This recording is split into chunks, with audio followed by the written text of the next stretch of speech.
Howdy folks, so check this out. Let's talk about bends for a minute. Let's talk about isobend, where you isolate the bend point. I love this one. I think that's an awesome and accurate term because we're taking a point in space and we're bending at that same point in space each time. That's isolated. I love it. So in order for this to be clear, we'll have to just kind of break down what a bend is.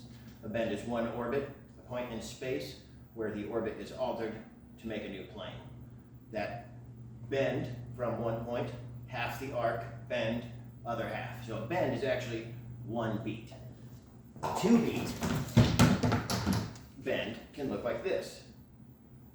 So this is our weave, right? Everyone's familiar with this. You can make it wider and you can make it more narrow, but it's half an orbit, a bend point, the other half the orbit, repeat.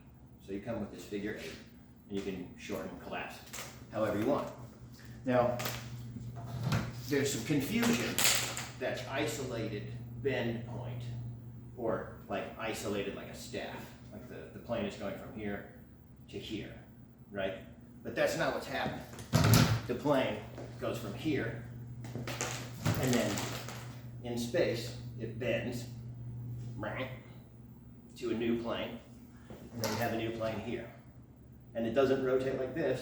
It goes back 360 degrees around the orbit, and it bends again 90 degrees into a new plane. So as this plane comes here and bends, like the name, plane bend, it never even occupies this at all, right? So it's a stretch to say that it's doing this, but it's not. It's bending from here into a new plane. You can, so a thing about isobends is the orbit is a 360 degree swing before you bend again, right? So 360, and then 360 there, all the way around before you bend again, right? So there's your isobend. There's another kind of bend that my personal word for it is linked bends, and I call them unicursal patterns, the patterns that you make. And there are also versions of that that are toroidal patterns. So what most people call toroids, some people call unicursal patterns. There's been some people calling them anti-bends. And I'm particularly unfond of anti-bend because it implies pro-bend and it are somehow related, and it's an unnecessary, there's no anti about it. The concept being that this pattern goes through a few points in space that are similar to a staff anti-spinning, right? But the poi is just going out and around my hand, right? And then around my hand, around. And so it's orbiting it's orbiting each one of these quadrants through it in the same direction as my hand. So if anything, this would be like an in-spin bend, or an in-bend, or a pro-bend, because I'm bending in the direction my hand's moving. I think that's dumb. I don't like that idea. I think that all bends that stay with the shared axis perpendicular to the audience. So anytime you're in 3D, you're going to have two planes, and the axis, you'll have a third plane, the shared axis, right? So as we're bending around, the thing that is consistent with these bends that happen 180 degrees from each other, we always keep that shared axis aimed at the audience. That's how we get this edge view. Like atomics are edge view. Plane bends are edge view, right? I call all this stuff edge game because I think the innuendo is funny.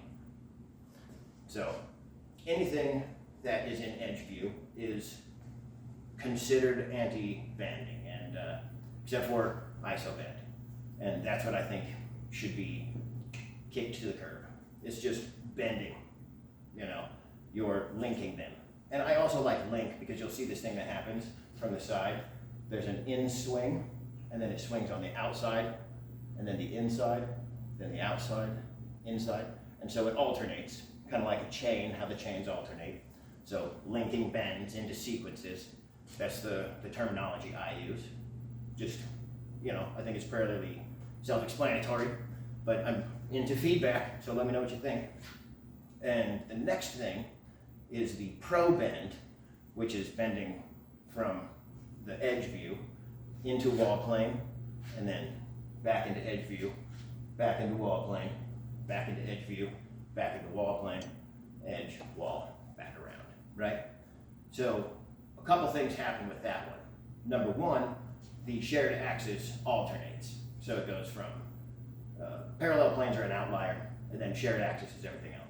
So from parallel planes, and then to a vertical shared axis, to a horizontal shared axis, to a vertical shared axis, parallel, vertical, horizontal, vertical, parallel. That doesn't happen in the other style of bends. You always have one shared axis. And so in order to keep the in-spin look, I also have to bend from the opposite side of the orbit each time. The front of the orbit, and now the back of the orbit. And again, the front of the orbit, and then the back of the orbit, right? So that's pro bend. You can also start on the opposite side of the orbit, and it gives you this anti-spin looking pedal that you can link into the exact same sequence and get an anti-spin looking fountain. The difference between that anti-spin looking one and the pro bend one is that we're going from here through here, right? But we're going to transit into this wall plane first. If we transit into the wall plane and bend at 90 degrees, that's the anti-spin looking one. Or if we transit into the wall plane on the other side, we have to do the whole 270 to get to here, and 270 to get to here. So you essentially have your pro bend one, 270 horizontal, 270 vertical, or your anti-bend one, which starts on the side closer to me. Boom, boom, boom, boom. And it's four, you can tell it's 4 beats because it maintains its original direction, right? I'm spinning forward, I go through the pattern, I'm spinning forward. So I just call those bending into wall bend hybrids, because you're going from your edge view into wall and then into your new plane. So maybe pro bend is the in-spin looking one and anti-bend is the anti-spin looking one, and these things are just bends, you know, edge view bends, unicursal bends, toroids. There's like names for that already exist that isn't based off on incorrect assumption, you know. And then because there's like the fountain is in spin or anti-spin that we're making a hybrid with, I suppose pro and anti-bend would work there. But there are other, the bend is always the same. There's no such thing as an anti-bend, like even bending out of anti-spin, like you can bend out of anti-spins. It's so, the pulley is always moving forward. It's like when you bend out of an anti-spin, the coil is just a lot smaller. I don't know how well you can see that. But, I mean, if we're using anti-bend for unicursal stuff, then what do we call that, right? So, I don't think the word anti-bend is accurate, and pro bend has an anti-spin looking counterpart that is the opposite side of the circle. So maybe that's pro bend and antipode. Antipode means the opposite side of the orbit, and with these linked bends, you're bending out the antipode each time. So anti-bend meaning antipode, but then again, what do we do about pro bend and its inversion in the wall plane? That was a long rant. I thank you for listening all the way through. If you did, please let me know what you think about this stuff, or if you even give a shit about bending, you know. I want people to know it's not hard.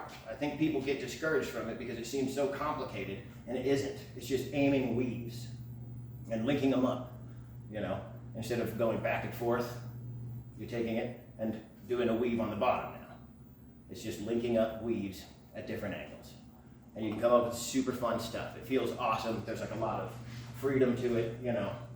You can do fun hybrids. It is really helpful for spinning atomic stuff. So I hope you made it this far into the video. That's what I actually hope. And I'd love to get some discussion started, find out what you guys think. Thank you for listening.